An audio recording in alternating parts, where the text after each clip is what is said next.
So hi, my name is Ksenia Sereda, and I'm in Cinematography podcast. Hello, I'm Catherine Goldschmidt, and I'm on the Cinematography podcast. The following podcast contains explicit language. You're listening to the Cinematography podcast presented by Hot Rod Cameras, a program about the art, craft, and philosophy of the moving image and the people who make it happen. Coming to you from the world headquarters of Hot Rod Cameras in Hollywood, California, are your hosts, Ben Rock and Ilya Friedman. Hey everybody, welcome to yet another super exciting episode of the Cinematography podcast. I'm here with fill-in host, our very own Joan Rivers, Ksenia, who is standing in for Ilya, who is currently still in Korea. I'm assuming getting really into K-pop. Yeah, just to clarify, I am not in Korea. Ilya is in Korea. Sorry, I have a real problem with pronoun verb placement stuff. Just for everybody to know. I'm just saying, Kay's standing in for Ilya. Hopefully this week I won't call him Ilya, but I bet I will. So hey Ben, who's on the show this week? We have the two DPs of season 2 of The Last of Us. It's Ksenia Sereda and Catherine Goldschmidt. And Alana, our producer, wanted me to point out this is the first time we've ever had two female DPs on the show at the same time. That's great. I'm a big fan of the video game. I just watched the final episode last night. This is going to be a really great interview. I can't wait to hear it. Cool. I mean, just remember, it all looks great. It's a great show, and I know that I'm not speaking for you, and I'm definitely not speaking for me because I haven't seen the end of it yet. But I hear all the kerfuffles on the internet, and they're the shooters. They don't write it. And in fact, I listened to Craig Mazin religiously on his podcast Script Notes, and he often talks about kind of the pushback that he gets for adapting something and having audacity. But anyway. Before we get into it, firstly, I want to point out that you brought up all the topics that we're going to talk about, except for my own personal short end. And one of them I honestly would have missed, but I think it's great, and I think it's great on an episode where we have two women DPs of one of the top television shows in the world. Is that the ASC has appointed a new president, and who is it? It's none other than Mandy Walker. Like some of you might know her. She was the DP on Mulan. Most recently, Snow White. She's fantastic. I think she did Elvis. It's a really, really great choice, and I'm very, very happy for her. Yeah, we've had her on the show. Congratulations, Mandy. She's freaking brilliant. We love her work. She's just outrageously accomplished. She's done tons of, as I recall, commercials and stuff with Baz Luhrmann, who's, I don't know. We talked to her for Mulan. I thought she got robbed for Elvis. Second woman ever nominated for Best Cinematography. And thought she was going to win. Didn't win. I was bummed out. But anyway, congratulations, Mandy Walker. Can't wait to see what you do. And also just can't wait to see what else she shoots because she's freaking amazing. Yeah, congratulations. This is great. This is a great, what is it, like a small step for mankind, a step for humankind kind of thing. It's one of those moments. So it's really awesome to see the ASC recognize finally that, women have a rightful place to be at the very top of the organization. Oh, absolutely. And I mean, no question. And we've talked to so many women on the show who are just like pushing the technology and pushing the art and pushing. And it's just great to see them getting recognized. And for God's sakes, I hope one wins an Oscar. I hope that we have a woman winning the Oscar. Obviously, they have to make the film that wins the Oscar. But I complained on this very podcast for hours and hours about Alice Brooks not getting nominated, for instance. So. For Wicked, but maybe she'll get a nom for Wicked Part 2. We'll see how Wicked Part 2 comes out. And now, close focus. You brought up our real close focus, which is an interesting thing that's a political... It's a bit of a political thing. You talk about it. We don't get political on this show, although we sometimes get personally political on the show. But I feel like this is something that really impacts the film business. So take it away. Yeah. This is definitely something that's relevant to not just like the film business, but really all creatives. And as part of Donald Trump's big beautiful bill, that just passed narrowly by just one vote in Congress, and now it's headed to the Senate. There's a small little clause that would prevent the government basically from regulating AI in any way, shape, or form over the next decade. Okay. And of course, like AI is advancing incredibly rapidly, and this could have like some serious repercussions, especially as we have found out from a lot of these companies that are developing AI, such as Meta, that they have been scraping copyrighted material without permission. I mean, they're basically just kind of going out there and that's kind of been the case for years. I mean, like that's been. I remember Sarah Silverman suing ChatGPT, OpenAI, because they'd scraped her book.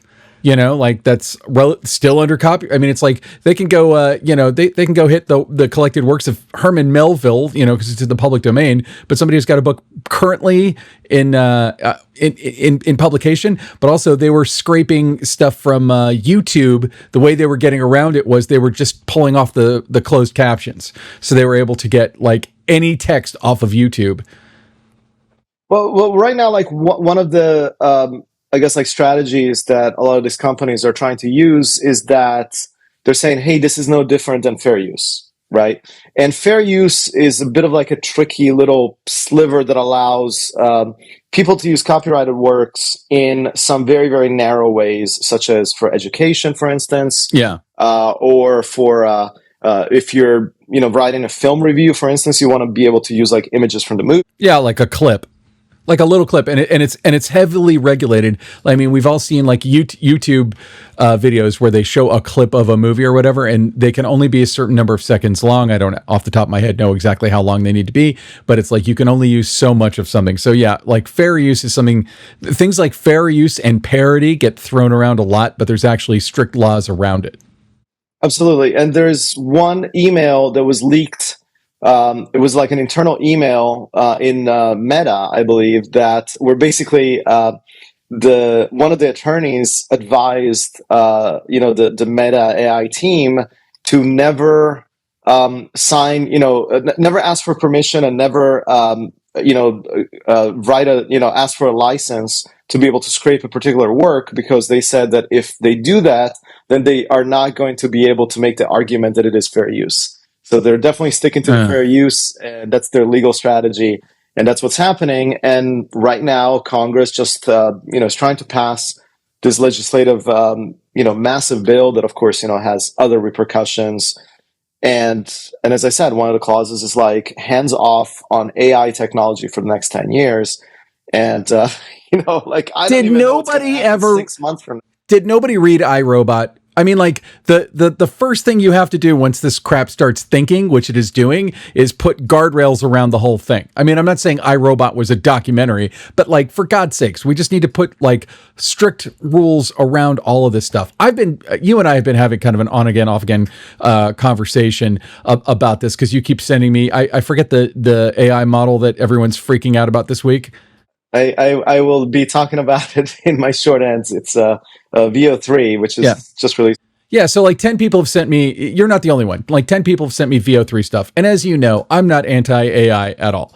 But I have to say, like, well, on the one hand, this stuff looks amazing, and it's the kind of thing where if you didn't have context, you might be like, is that real? Because it kind of looks real, like the lip sync is really good, and a lot of the problems that we've seen with AI stuff are gone. The voice synthesis and stuff is excellent. And I'm looking at it, and I mean, on the one hand, it's like, well, could this?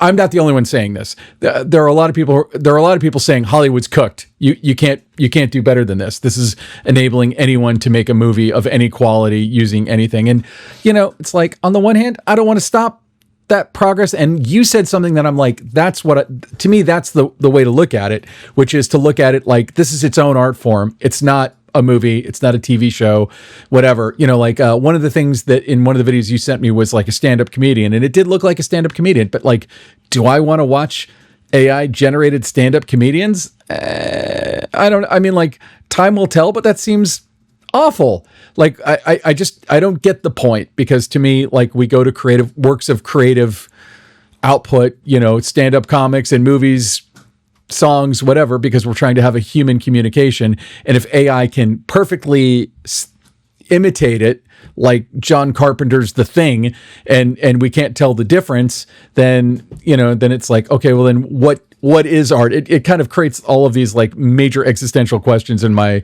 mind about like, what are any of us doing?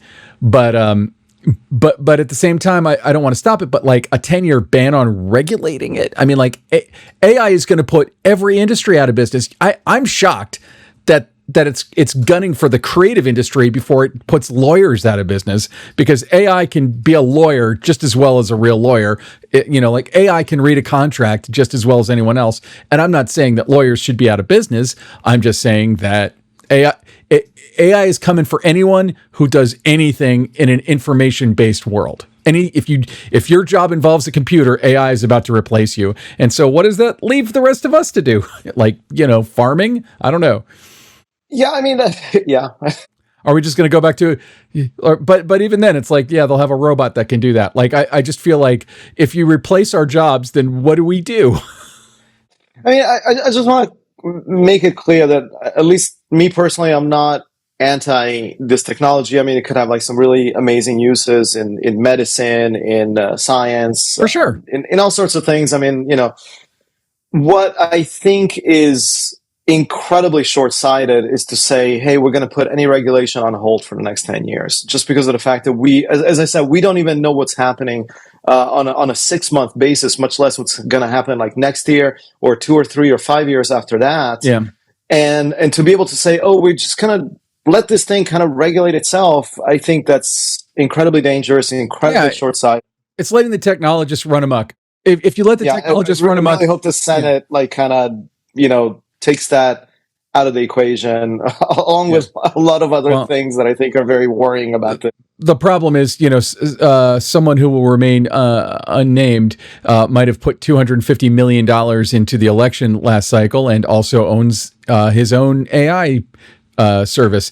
But, the thing is that, like, to me, this is the thing that's the most frustrating, is like these technologists who came up with this, their motto, I don't know about all of them. I don't know if I don't know if the OpenAI people are like this, but it's move fast and break things. So they want to innovate, and destroy whatever came before it, because they think they have a better idea of how to do literally everything. And it's like, hey, maybe don't break everything in our entire society. Like, I agree with you that like AI they should be using it for medicine, but like they should still be using it in a regulated way for medicine, because, if the AI decided that it would be better to, poison everyone whose name had an L at the end, then it could formulate a medication and give it to those people. Like, who knows what weird crap AI is hallucinating and deciding on our behalf. And one thing that we learned even in the first 2-3 years is we don't really understand what's going on under the hood when it comes to machine learning, because there isn't a person programming it. It's kind of programming itself. And so that's where these weird ass hallucinations and seventh fingers and all that weird crap came from. And now that it's all still there, it's just they've figured out a way to make it look prettier for us. I think it's easy to kind of fall into like this, this is going to be like Terminator and the AI is going to come and kill humankind. This is not what that is about. This is simply about saying, hey, look, here's a new tool. It's a new set of a new way of doing things. And we just need to take our time to really understand it, really study it before we can kind of figure out, how to best use this, in the world. And having like the government basically just kind of go like that, to me, is the worst thing that you could possibly do. Like, it should be the exact opposite. They should be heavily looking at. Yeah, they should be overregulated. I mean, the problem is that Congress is run by a bunch of seriously old people who are not just old, because there are old people who are very smart, but there are old people who are out of touch when it comes to this kind of stuff. And so whenever you hear them describing it, like the guy who referred to the internet as a series of tubes about, I don't know, it was 15 years or so ago, like when you hear them describing what it is, like you'd have to explain it to them before they could even think to regulate it. But I think that they're so in a bubble and also they are not just in a bubble, but a lot of them are financed by the very people who are pushing for legislation like this, that it makes it hard for them to say like, hey, okay, well, let's drop the hammer on this thing, which could be extremely dangerous and damaging. Yeah. I mean, I feel like we're living in a 1980s sci-fi movie about probably like the year 1997 or something. All right. Well, good luck to us all in the future hellscape or utopia that we're about to face. And let's, speaking of hellscapes, pivot. Let's get into our interview with the two DPs of season 2 of The Last of Us. The Cinematography Podcast Interview. I'm joined now by the incredible cinematography team behind The Last of Us Season 2, Catherine Goldschmidt and Ksenia Sereda. Hey, welcome to the Cinematography Podcast. Great to be here. Before we dive deep into the show, which we're going to here in just a moment, Catherine, congratulations on becoming now an ASC member. Last time we spoke, you had just become a BSC member. Now you're also an ASC member. Congratulations. I saw the press release like a month or so ago. And now, what's it like having 6 letters after your name instead of 3? Yeah, well, I'm just trying to make the name bigger and bigger and bigger so it fills as much of the screen as possible. So yeah, I think I'm on my way. But yeah, no, it's, in all seriousness, it's an honor and a privilege, and yeah, it's great. Okay, so let's dive into The Last of Us Season 2. I have loved this season. It's been so great. It's a wonderful continuation, although of course, I'm not going to give away spoilers, but I don't think it's much of a spoiler. There's a lot of drama that happens in the first couple of episodes. Can you talk about coming into this project? And I'll let you both answer this. But coming into this project, knowing what it was that you were going to have to do to continue the series, continue what essentially is a story from a video game, and ground it and bring it into the live action world. All right. So, overall, I think for me, first, it is super exciting. I'm a big fan of the show. I'm absolutely in love with the crew. And, it's been a few years for me working on the show. And for sure, it feels like a family. And I am absolutely in love with our showrunners, Mazin and Druckmann, and all the producers who support the team. And, I got a chance to work with a lot of camera crew and key grip who worked on season 1. So it was exciting to meet all these people again and collaborate on that too. For sure, it was a lot of pressure, of course, because of the success of season 1. And also, it's always a question when you're rolling into season 2. It's my first time of doing anything of of that nature of doing season 2 of anything. But for sure, it was a lot of pressure how you can push the look forward together with how characters develop. And there were so many new characters and so many new storylines. And that was maybe the most exciting part to not exactly to reinvent the visual language for season 2, but overall to think what we can do better to help the characters and to tell the story, because it's such a character-centered show, which is, of course, it is about action, it is about infected, but still, the main focus of it, following the characters you love and joining them on this big adventure. Yeah, it's a fantastic adventure, and really, it's interesting to me because the infected only kind of pop out every once in a while as part of the story. Do you have the video game is interesting too, because the video game has all of these moments as well where it's all about interrelationships with the characters, and then the infected come out from various times in which you have to fight or run away or sneak past. How conscious were you in the making of this of trying to keep the visuals in the same world as season 1 or as in the same world as the video game? How much is that? Is there a North Star guiding light for how you're lighting and how you're setting up, composing the shots? Or is it what feels best for the scene? How do you do it? Me personally, I absolutely, I came from indie movies, and for me, having a holistic visual language is the most important thing. And for sure, as part of visual storytelling, it is very important that your lighting serves the purposes of the scene, but at the same time, like establishing the rules for lighting, for camera, for how close we get, what lenses we use is very important overall. And, being a huge fan of the game too, just not only from the perspective of the gameplay, but just like the storytelling there is so amazing. And the cinematography, lighting, camera work is very thoughtful, especially knowing that it takes years and years to create a single part of the game. And imagine how much time they had to give it a thought, to shoot, to reshoot with actors, to find the right angle, because, it kind of like stays with gamers forever. And of course, also, I need to say that Neil Druckmann and his team did absolutely incredible work. Like the attention to the detail, attention to the environment they're creating is so amazing in the game. So for sure, working on such iconic material, you want to preserve all those iconic visuals we had.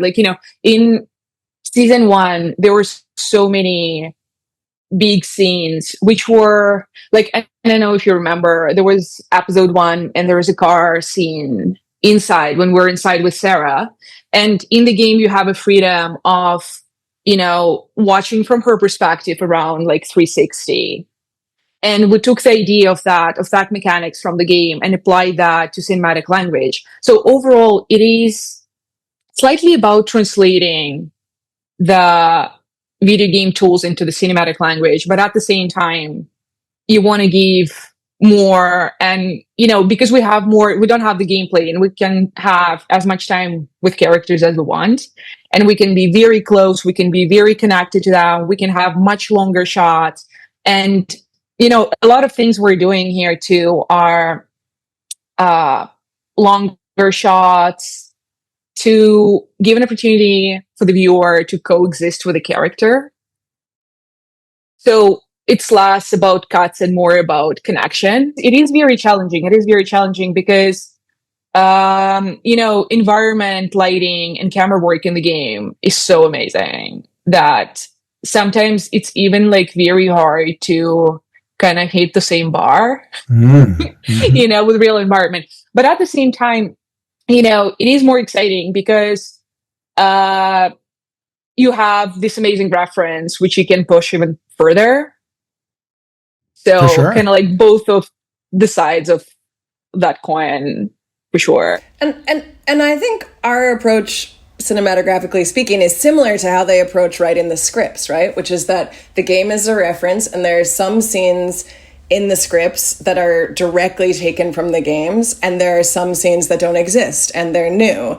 And I think the same can be said for how we approach it visually. Sometimes we'll be very attached to how the game portrayed a certain scene, and sometimes it can be, people are less attached. We can do more of our own things. So I think it's about serving, the show first and foremost, and still, trying to pay homage to the game.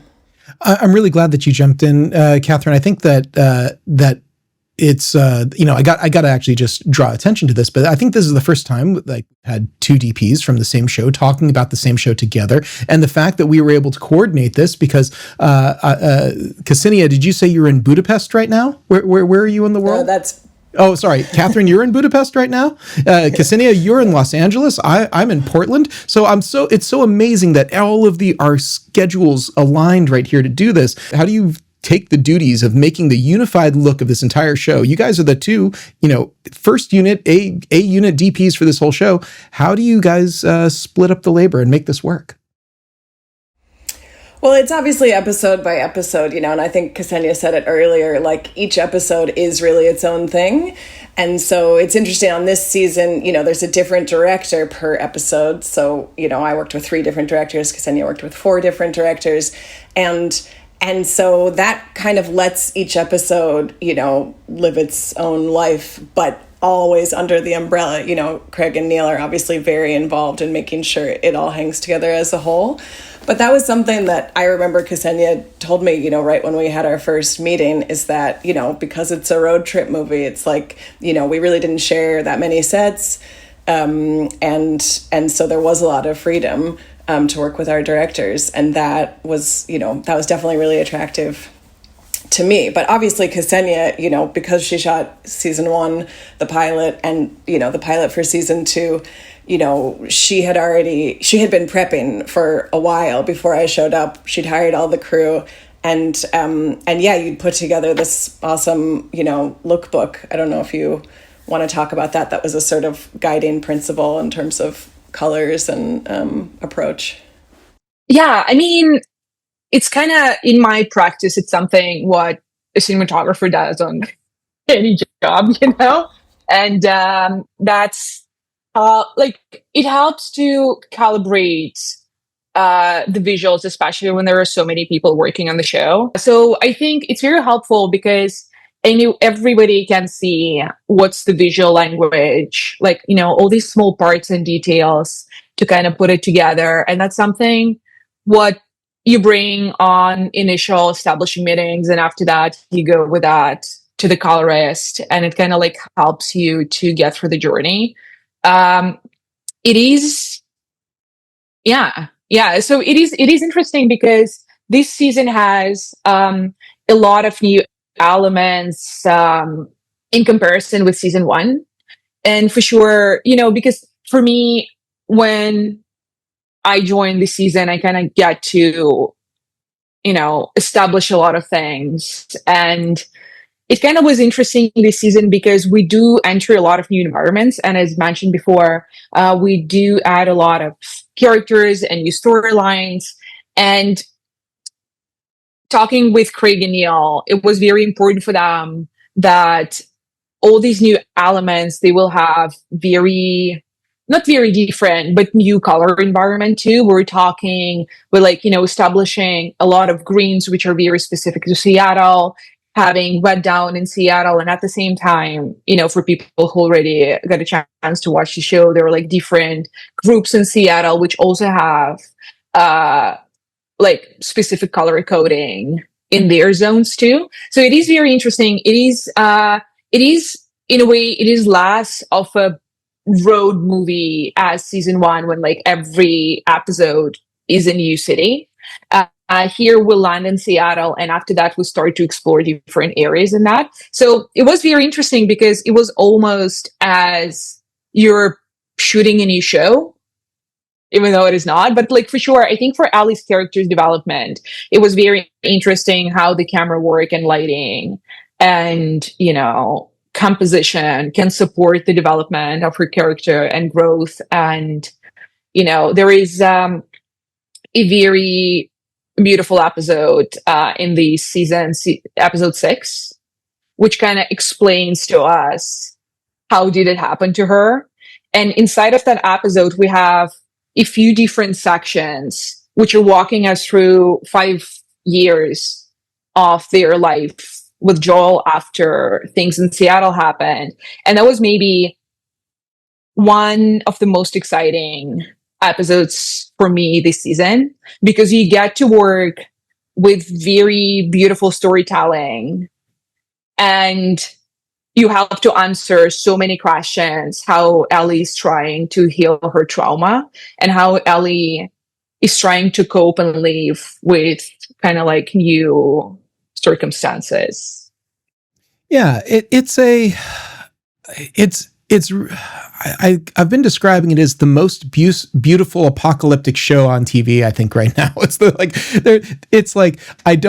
I don't know how you guys exactly pull it off, but people always find their such ideal light in the wasteland. There is this you guys make the talent look so fantastic, despite the all of the world around them sort of falling apart. Can you talk a little bit about just how you find the light for your characters? Well, I mean, I'm always looking for real world motivational sources, obviously. I mean, the world of The Last of Us is so unique because obviously, there's been this great apocalypse. In every new location we go to, I'm asking Craig and Neil, like, would this place have power? Does the WLF have a generator? And so I'm making sure that, obviously whatever the sources are, everybody agrees that they would be there. And then, like Ksenia was saying, I'm paying attention to what the emotional journey of the characters is. And I'm trying to, choose the right light that represents their emotional state. I mean, one example I can give specifically from episode 4, when Dina and Ellie are, Dina's wondering, is Ellie going to get infected because she's been bitten? And Ellie says, okay, well, you sit over there, you watch me, and I promise you I won't. And there's all this sort of like tension, and there's a thunderstorm outside, and it's raining and it's lightning. And Craig actually wrote in a lot of the lighting cues here. So the scene starts and Dina's got like a flashlight on Ellie, and it's so bright that like you can't actually even see Dina. And then when she sort of, feels that, okay, actually, maybe Ellie's telling the truth, maybe she's not infected, then she, lets that flashlight down. She picks up another light source. This was literally all scripted. And she starts to approach Ellie. So all of this is like, so when I read it on the page, it's just so exciting because you see the connection between character and light sort of right there. And it's just down to you to realize. And that, that's a testament, to how good the writing is, as well as how good the sort of overall design of the world is. So yeah, it's a pleasure to play in that. I've been thinking a lot about the New Year's Eve dance, right, with tons of Christmas lights and soft lighting from overhead. This like the like sanctuary amongst all of the sort of wreck and ruin of the world. I think the first thing to mention that overall the look of the show is not a straightforward post-apocalyptic show look, in a way that a lot of times we're trying to avoid these, overly cool tones. And, there's like these classical, like greenish kind of like shadows foreshadowing that, the infected or whatever undead population is coming. It is very warm. The show has this warm and pink touch overall. And I think a lot of times it was something we talked about season 1, like in the very, very beginning, which we transferred and pushed forward for season 2, that it is something very interesting to find this sadness in these very warm scenes. And a lot of times you can see there's like a very, thick red line going through the whole visual language with warm and overly warm scenes. And especially in this season, I wanted to enhance that. So there is a very big purpose for episode 1 that we need to create as warm feeling as we can. While we're establishing all these new characters, we really need to take this time to make the viewer fall in love with them. Because very soon after that, the whole thing falls apart. Everybody starts dying. And, it gets like every episode, you think it cannot get any more dramatic, but it absolutely does. And I think that scene in the church was very, very important. It is very, very beautiful in the game. The first thing, it has this very warm feeling, as you mentioned, of people coming together, of us. It was the last moment of us seeing all of them kind of happy and celebrating this moment. I really like what's happening in Jackson. I really like their small rituals they're trying to preserve as if they have real life, like having a therapist, in the post-apocalyptic place is kind of wild. And I really, it's something what is not in the game, but for sure it is a very beautiful, story edition. But yeah, speaking about the church scene, it should have been very warm to establish this last happy moment in people's life before all the dramatic things start to happen. But at the same time, there's also a very, very beautiful moment which should have felt as if you're falling in love in these Dina Ellie dance, which also, for the camera work, it's very interesting because when we start the scene opens with this iconic shot from the game, which was kind of, reinvented and reimagined when we started on these beautiful bulbs and we drop and we see Ellie standing with her back to us, which was also very interesting. It is I might go to the technical details actually Go for it later. Yeah. So but the scene overall, right? So we drop down, we establish Ellie, and after that we go into this dancing scene. And if there's like a small thing as the scene progresses and we go like deeper in the dancing, we start to get closer and closer. And also camera kind of like starts dropping slightly lower. So we isolate the crowd when Ellie and Dina are together. And when Saf comes in, we drop back on the eye level and we see people back. It's kind of like, a small thing, which was very subtle because there's a lot of editing in it. And for sure you want to stay on the eye level just to be very, very connected to them. But it felt so intimate and beautiful. I really love this scene. And after that, we get a chance to jump into this scene again later and we see it from a bit different from just like a lot of spoilers here. But yeah, we get to get to the scene again. And what was interesting about that? Even though it's exactly same setting, but now you've been through this whole journey, and now this warm lighting works completely different for the characters and for the vibe, because now you're carrying, this trauma of what you've witnessed, and what's just about to happen in actual, story order. Another very exciting thing, when actually, so for this season, we got these very exciting lenses, which are modified Kukas 4. And what's amazing about it, I'm a huge fan. Like, a lot of people, so I'm unique in that. But like a lot of people, I'm obsessed with the Cook look. And one, like a lot of features I've shot are on Cook lenses. And not because it's not because like I've never tested anything else. But all the time when you do like the comparison, like for those particular features, it worked absolutely amazing. So for this one, we used Kukas 4 on season 1.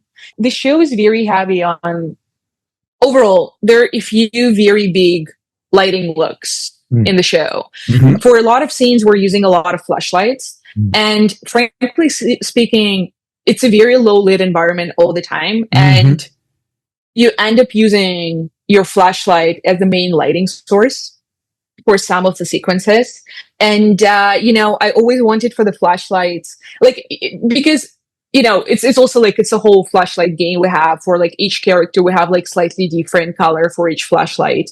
And, because Iris Element in Kukas 4 has pure iris blades, like all the bokehs, like very specific, like octo shape. Yeah, like a stop sign. I hope I pull that shape. Yeah, exactly. And I was thinking, I'm like, imagine if like they're not like, what can we do so it's not, a lot of stop signs underneath the ceiling? And we started to talk about that. And he said, what we can do, we can try exchanging the iris element so we can preserve the Cook look, but at the same time, you have this perfectly rounded bokeh. And like same with the flashlights, when you have flashlights on the background and like your flare now is like much more kind of like airy. And it has, I think it made such a big difference for that sequence. And I know like most probably viewer does not necessarily pay attention if, your bokeh is, octo shape or like circular shape. But I think on a certain level, like as a feeling of the sequence, for sure, it gives you so much more air, and it starts to be so much more magical too.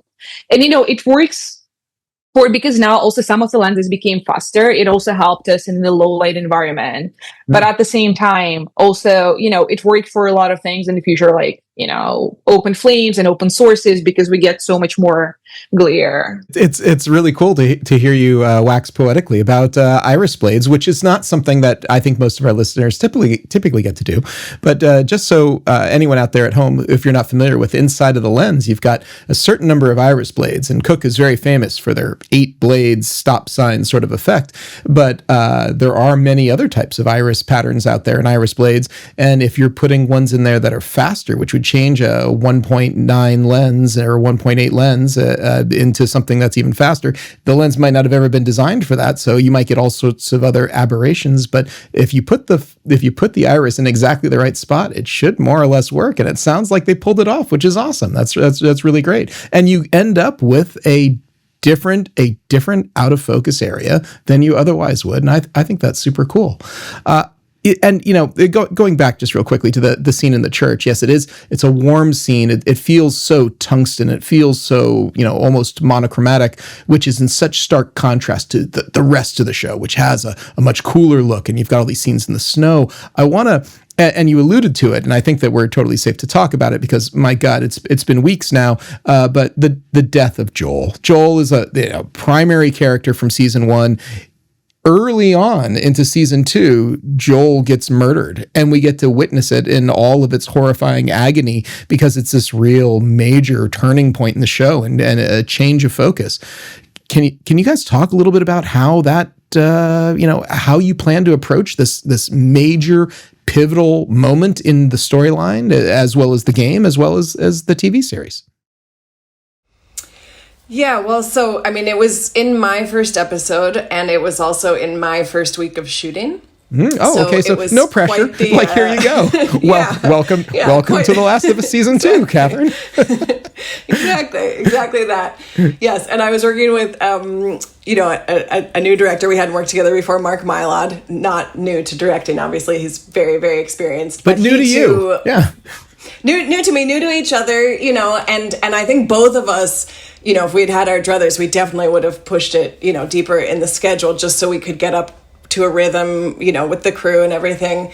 But no, it did have to fall in our first week for various reasons. And so the way we approached it, the first thing we did was obviously we watched the cutscene from the game, and we thought about, what from this we want to take. And basically the scene is shot in a oneer in the game, and I think very quickly we knew that it wasn't written that way, to be honest, and it shouldn't be shot that way, basically.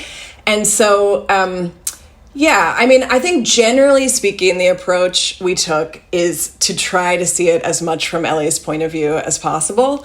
Obviously we're spending time in that chalet before Ellie gets there. It's a multi point of view show, but as soon as she does arrive, then, we're coming into the space with her, and I can say, we shot her close up, wider lens closer, and, Joel is longer lens, more from how she would see him. What else can I say about it? 100% we had to prioritize the performances. The performances are everything in that scene. And Mark was very clear that he wanted to shoot in the order the actors wanted to shoot in. So I think on the day, Bella said that she would, she wanted to get her performance over with. Their performance over with. And so we shot them out first.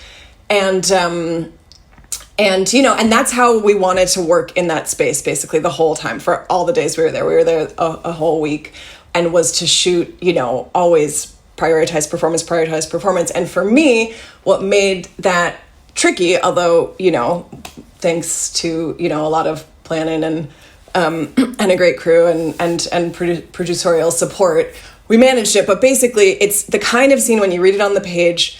I I can say this, I wanted it to be a set, basically. But by the time Mark and I started, they had found a practical location, which people had fallen in love with, and, the schedule was set and locked, and so we had to shoot there. And what was really challenging about it was it had, lots of windows. Yes, huge. 2 stories of windows. Huge, I was going to ask you about this. Huge 2-story windows. I assumed it was a set. I thought it was a translite or something back there. I know this is on location. This is practical. This is on location. This is practical. And those are south-facing windows. And we were there a week. We did not get 5 days of a snowy blizzard. Not at all. We got sun, we got cloud, we got everything in between. And because it's south facing, the sun is just beaming in. So, the very first thing that I had to figure out, with our key grip spike was just how are we going to control the sun? And that, that was my chief priority in there so that we, weren't going to have to be waiting, right? It was just, and because we were shooting in March, so we were already daylight dependent. That location was daylight dependent. So we already had shorter days. So it was definitely challenging, I would say, from a cinematography and lighting perspective. Yeah, I bet. I mean, a lot of that, if my memory serves, I saw this a couple of weeks ago, but I think a lot of it is down like baby legs or on the ground too. There's a lot of like low angles where you're looking up and you're seeing those windows, you're seeing out those windows. You've got Joel on the ground. I mean, I have to imagine that that's constantly a challenge because anytime you're looking up like this, it's like, hello windows, hello world, hello all this stuff. How do you maintain a snowy, overcast, world outside the real location that you're in? That's not VFX and that's not a translate. How do you make a sunny day look like a blizzard?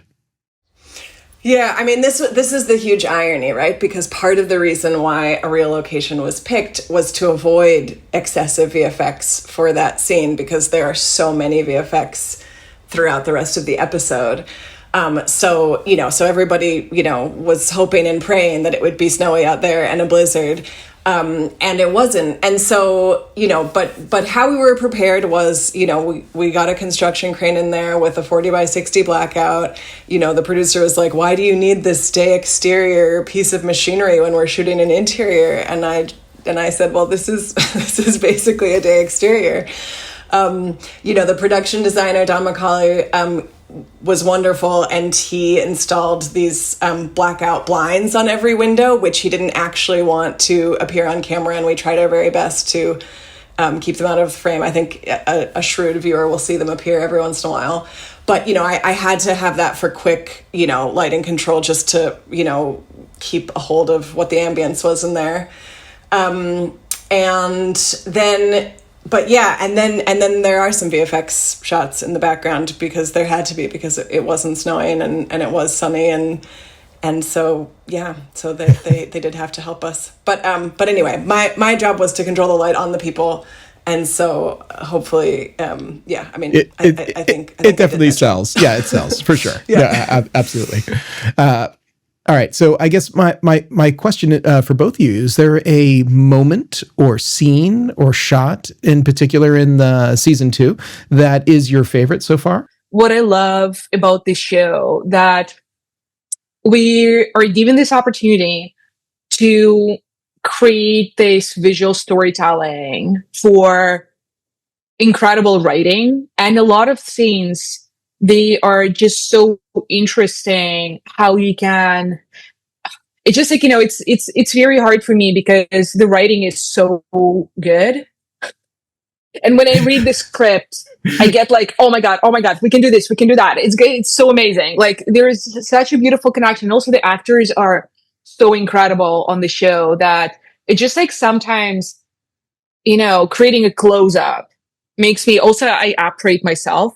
So for me, like this emotional connection I'm getting while operating, I'm kind of like obsessed with it because some scenes, it's just being with these incredible actors, just like watching them on the close up.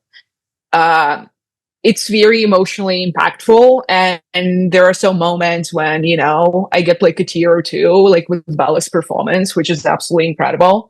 At all times. But yeah, I mean, like, so in every episode, I have. Let me just interject really quick here.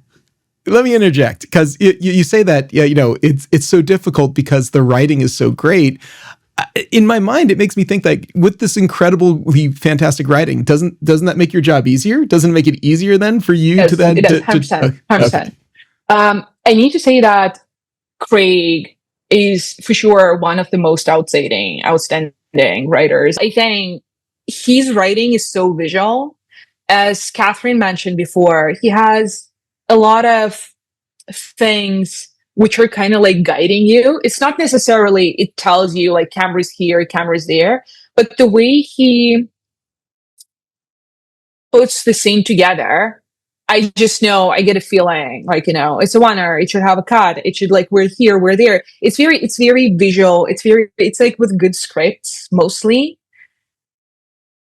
Even though they're not directly telling you what to do, they have such a great visual feeling from them, which for sure, you're so right. It makes our life so much easier. And it also tells us what's important. For me, as a person who needs to guide what's like how to help to tell this story, it tells me what's important and what's not. Like it's not right to say like what's less important, but I think what we're following in this moment, what we need to help the viewer feel in this moment, for sure. That's 100% what's so amazing about the scripts on this season. And so it's so you can't pick a particular scene or moment. All right, let me pick. That's fine. We'll need like a separate. No, I mean they're all. It's like just for Ksenia speaking her favorite shot. Well, I was gonna say it's like it's trying to choose. It's your Sophie's choice. You're trying to pick your children here. Which one of it? Which one is? All right. I have one. Oh, it's episode 6. Because now, well, episode 6. There is this sequence, which I was like, I was so excited when I get to know I'm doing that. Yeah. Because in the game, it just, wow. All right. So it is a very weird thing. Like, it's a huge spoiler though, guys, if you haven't seen the show. I don't there think was this episode is 6. Yeah, I don't think this episode drops before episode 6, so I think you're good. So, right. So hopefully for people who got there. So in the game, there is this sequence when Joel brings Ellie to the Museum of Natural History. Oh yeah. And Ellie, as we know, Ellie's obsessed with space and space traveling, so he gives her this amazing present. So they go into the Museum of Natural History, and in the game they see dinosaurs, they see the solar system, and the gameplay is very cool because you can interact with all these things, and it is designed the way that is going from like one cool thing to even a cooler thing and cooler. So there's like that sequence. Overall, episode 6 is amazing because it feels like a very, very big dream sequence. And also what's so beautiful about that I think overall the feeling from that episode is a very sad memory of somebody you loved. And that is why I really like that episode. So, all right, to the shot. So we get through the museum, and like the last biggest gift is like he shows her this space capsule, and they get in the space capsule, and he gives her a recording of the space launch, right? So she puts it in her iconic Druckmann. We see a lot in season 1, and we know how much she loves it. So she puts the earpods in, and as she's listening to this recording, we're experiencing, this very beautiful sequence when, like, as if Ellie goes to space, and, the lighting is changing. And in the game, it's so amazing because you're just staying on her close-up, and you just see her smiling. And this whole interactive lighting thing I was so excited to do that. And also, it's funny to see, we had like maybe one of the most expensive and beautiful previews in the world, just because in the game it's already like, so beautifully, like the timing, the music, everything works so well. So we got that, as our very big good reference. So maybe that would be our, like, my most favorite sequence. It's a magical moment in the show for sure. You don't get to do that very often in the show for sure. Yeah. I really enjoyed that myself. Catherine, how about you? Was there a shot or sequence or moment that you think back when you think about your work on the show? Is there something that comes to mind? Yeah, well, I'm definitely very proud of how episode 2 ends, actually, because, like, just carrying on the scene where Joel dies, and obviously, like you mentioned, we're down on the floor with Ellie. She's just been kicked in the guts. She has to crawl across the floor to get to Joel, and we're down there with her. And, when we scouted this real location, obviously, we already talked about how enormous the windows and the ceilings, and in fact, there was this upper sort of balcony level. And I had asked Mark, like, do you ever want to purposefully show this or go up there or look down? And he was like, no, I don't really see that anywhere. And then I just said, well, what about the end? What about just taking a breath at the end of this horrific event?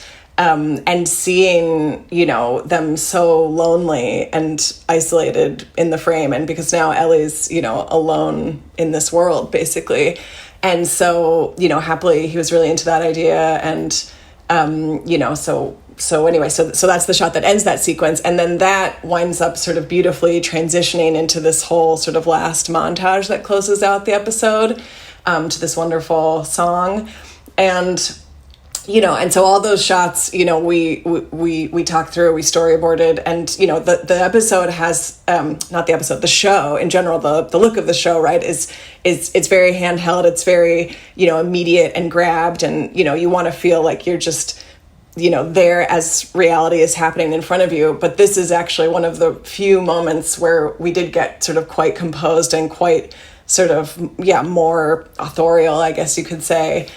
Just with this sort of last montage, and then the final shot, we storyboarded and we talked about, and we actually wound up trying to shoot it twice just because of weather and cast and everything when we were up in the mountains, is that shot that, where you see Ellie and Jesse, on horseback, and Dina, and then you wrap around them, and then you go find the body of Joel. And then you rise up and you see that they're riding towards, the burning of Jackson. And anyway, I'm really happy that we got, not one but two opportunities to try to get that shot right, because I think it does just sort of tie everything together, really nicely, and it leaves the audience in a sort of, I watched it with a bunch of people at my house, and, and I was there, and I was still sort of like, at the end. So yeah, I'm very proud of that. And it's a lovely sequence at the too, brutal and horrific. And, I think that actually is what sort of the magic of Last of Us season 2 is that this contrast, not just the contrast that you guys invoke tons of and through your lighting, but also the contrast between the wonderful sort of like light moments of humanity and resilience versus sort of the barbarism and survival that's going on. I'm curious, this is more of a philosophical thing, but how much conversation are you having with the showrunners and the directors about highlighting that contrast through the various episodes? Because you have every episode this season, I feel like, have these moments of, love or togetherness or resilience or whatever it might be. And then also terror and horror and just like clinging by your fingernails to survive. How much of like the big themes come through in the conversations of when you're planning out what your daily work is going to be? Well, yeah, if I can just take this one first, because what you're asking is such a good question that I remember being curious about, because, when I took the job, I couldn't read the scripts, and I hadn't played the game. So I watched people play it on YouTube, and I read all about it, and I knew it was, a darker and more difficult and more violent game than the first. And obviously I was a fan of the first season of the show.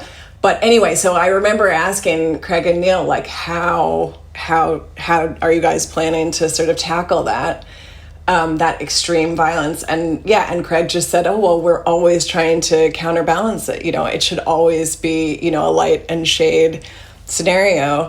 And, and I think even if, like episode 2, it's hard to find those lighter moments, right? Because it's just so grueling from start to finish, basically. But episode 4, I think, is a beautiful example of that idea. And I think overall the season is, because for episode 2, there's episode 6, right? Like, I think that's what balances those two out. And then episode 4, just as an example, you have Ellie and Dina actually, getting together, being in love. There's definitely, these wonderful, happy moments that they're sharing, even in spite of, like the world falling apart. Yes. Yeah. So that's what I, loved about shooting the show and getting to visualize. And I don't know if Ksenia, you have anything to add to that, but yeah. It's pretty much what it is. Yeah. I mean, it is, again, because it's something like the beauty of the show, that it's overall about people, how you can stay a human being in these horrible circumstances. And, it just, like, following Ellie through this whole journey. And that's very interesting, right? Because you're kind of watching a new show now, because all the viewers were so attached to this Joel Ellie journey, right? And now it's very Ellie centered. And it's very interesting how you can, like, as a human being, how you are trying to find relief in your rage, and at the same time you have this very beautiful love story. And it's very interesting because you're learning how to trust a person, how to let this love in your heart exist. So I really love this Ellie Dina relationship, which is very beautifully developed through the whole season. And it kind of like involves in a much more complicated thing, as people who play the game know. But it is a very hard, I think it's a very complicated thing to resolve through the script, for sure, for Craig and Neil, and which was done very beautifully in the game too, by Neil and Naughty Dog team, and Helly, who wrote the story, right, for the script for the game. Yeah, it's really something. I mean, it's definitely become a cultural phenomenon, and it's even though the water cooler has sort of disappeared and moved online, I find it to be a water cooler type of show. People get together, people talk about this, people gather in the same room and they watch it. I mean, there's got to be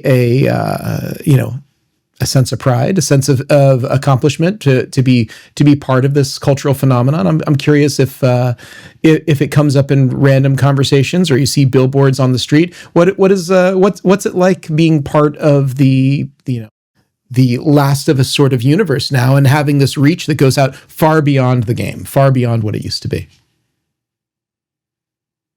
Yeah, I mean, I still cannot believe I'm doing this. It's really, when you think about that, how many people watch the show and how many people love the show. Also the way HBO presents the episodes, that it's, every Sunday at a certain time, the episodes drop. What I love about that people get to appreciate the amount of work people put in the show. So it's not, you just like throw out 10 episodes of and nothing is wrong with that, but I think it's a very nice concept of having one episode per week, because people really get to appreciate the work.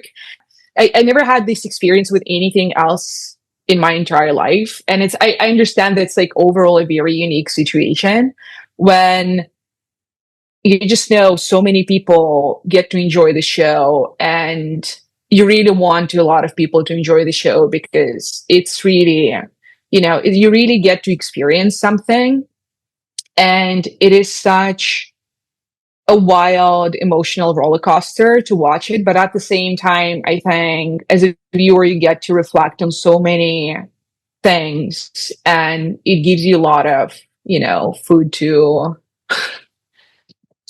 absorb and kind of like process For sure. emotionally, first of all, right? But yeah, it is, I just cannot be grateful enough that I get this opportunity and I get to be a part of the show. And I am so in love with characters and material, and just, every day I'm like, wow. Yeah. Oh, yeah. This is And the one Yeah.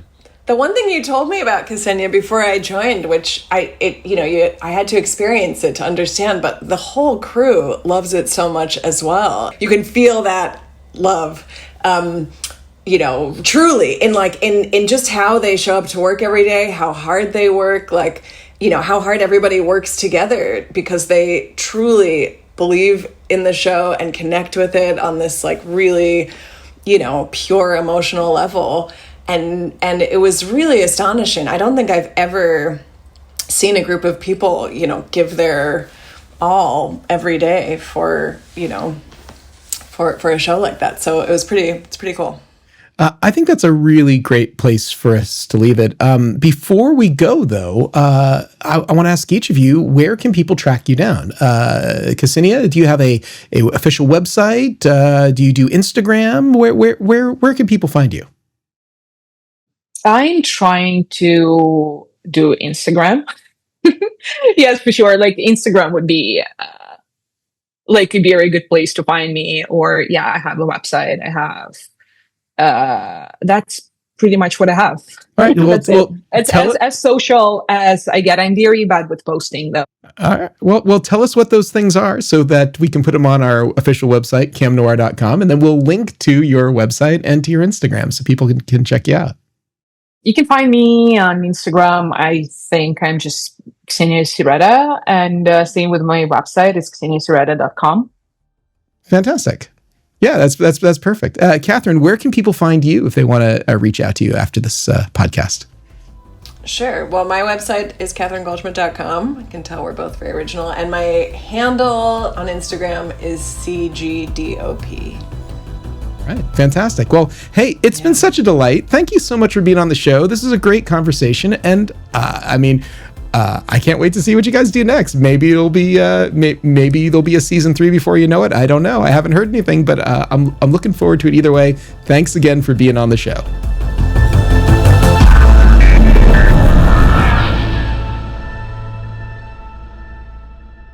All right, so that was Ksenia Sereda and Catherine Goldschmidt. Thank you both for coming on the show, and congratulations on an awesome season. That was awesome. I love that.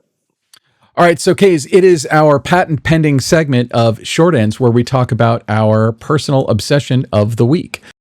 And now, Short Ends. What is your personal obsession this week? And I always have to go first, don't I? Yeah, you're the guest. You want me to go first? I don't give a shit. No, I'll go first. Right. So this past week, this is interesting because, at the beginning of the show, we were talking about AI. So this past week, Google released this brand new video generation model called VO3. And one of the big kind of, ooh, look what we can do now is that you can actually generate sound and voices, right? So you can... you now not only have just like a clip of video or something like that, but you also have character speaking, which is, I guess, like a big deal, right? Because you couldn't do it before. Yeah. But that's not necessarily what I want to talk about. What I want to talk about is that I've been noticing that there's this new trend that is popping up on Instagram, on YouTube, where people are making completely 100% generated AI videos where the AI is questioning themselves being AI, or they're like thinking that this is all like some sort of weird conspiracy and there's no such thing as the prompt theory. And I find it kind of hilarious, and it's so meta in a kind of weird way to hear like this 100% computer generated character talking and questioning their own reality. Yeah. And our good friend Matt Compton just sent me this two clips. These were done as a podcast that there's Notebook LM. Oh yeah, Matt sent me that a long time ago. Yeah, when I first got into Notebook LM. And I thought it was like so hilarious because basically the two hosts are kind of bantering back and forth about whether or not they're like AI generated.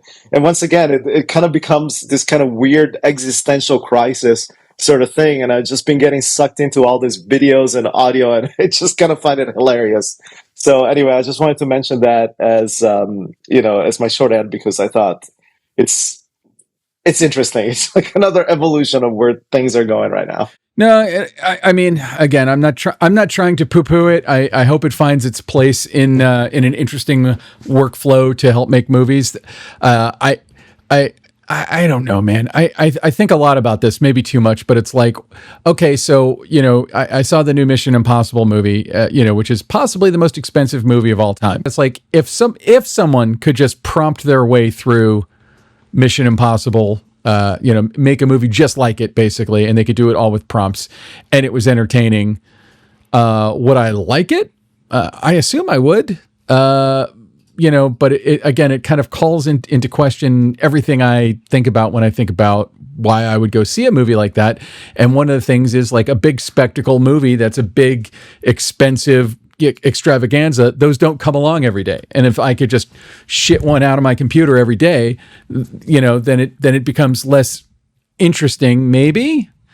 But then I also remind myself of something I've said a lot, which was like, did ubiquitous word processing turn us into a world of novelists? Not really. Like, only some people are going to be like driven to sit there and prompt their way through a whole movie. And prompting, I can assure you from personal experience, is a lonely, boring, frustrating way to create stuff. Like it never comes out the way you want it to. Like I was doing projection design for a play, and I was trying to use Adobe Firefly. No, I was trying to use Runway ML. To do very simple things, and it just couldn't do them. And it was like, okay, how many hours am I going to sit here doing this before I just give up? And the answer was like 3. After 3 hours, I'm like, life is short. I'm not going to sit here. Like I had a picture of a lake, and I wanted pond ripples in it. That seemed like the easiest thing to ask it to do. Now, granted, I think that a lot of these newer models are making that less frustrating. They're taking the frustration out of it. But like, what are we left with when anyone can make any movie at any time on any computer?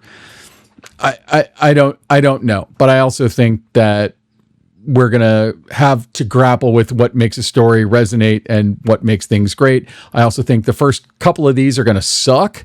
And if I know one thing about the entertainment industry, it's like it only takes one thing to suck before everything like it later, we're going to be like, well, the last time this really sucked, so let's stop pouring money into it. So, and in order to get an AI feature right, it's going to take so much time. I mean, it's going to be, it's going to take a while. And also, like, it demolishes the idea of movie stars, and that's part of the reason you go see Mission Impossible, to see what terrible thing Tom Cruise decided to do to himself in real time. I mean, it's the guy's 62 years old, and the stuff he's doing in this movie is, I'm like, I'm just like, oh my God, is this elder abuse? What am I watching? Listen, every single birthday that I have, I'm always reminding myself, okay, Tom Cruise is older than I am, and he's still cool. So that's, so more power to him. You can jump on a couch. Anyway, I'm going to move on to my short end, which is a super Gen X thing, but it's a great 2-part documentary series that's currently on Max, or HBO Max if they've changed the name back by the time we drop this episode, or whatever the hell else they decide to call it.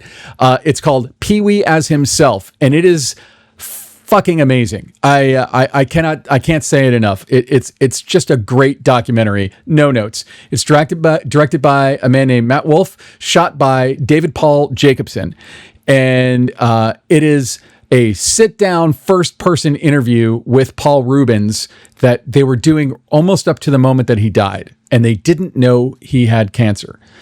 And I guess he was fighting cancer the whole time he was doing this, and he's kind of going through the genesis of Pee Wee Herman and his entire career and all the stuff he did. And like, you know, people like Paul Rubens feel like a public utility, like they're just there forever.